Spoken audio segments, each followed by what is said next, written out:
ನಮ್ಮ ಸಾವಯವ ಹತ್ತಿ ತೋಟದಲ್ಲಿ ಪಕ್ಷಿಗಳು ಗೂಡು ಕಟ್ಟಿ ತತ್ತಿ ಇಟ್ಟಿದ್ದು.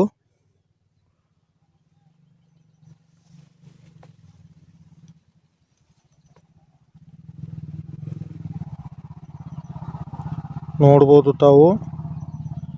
ಇದೇ ರೀತಿ ನಮ್ಮ ತೋಟದಲ್ಲಿ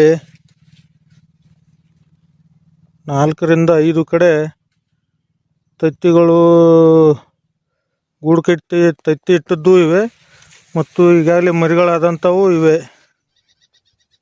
ಪಕ್ಷಿಗಳು ಗೂಡು ಕಟ್ಟಿ ತತ್ತಿ ಇಟ್ಟು ತತ್ತಿಯಿಂದ ಮರಿಗಳಾದದ್ದನ್ನು ಕಾಣಬಹುದು ತಾವಿಲ್ಲಿ. ಇದೇ ರೀತಿ ನಮ್ಮ ಹತ್ತಿ ಹೊಲಗಳಲ್ಲಿ 5-6 ಕಡೆಗೆ ಗೂಡುಗಳನ್ನು ಕಟ್ಟಿ ತತ್ತಿ ಇಟ್ಟು ಮತ್ತು ಮರಿಗಳನ್ನು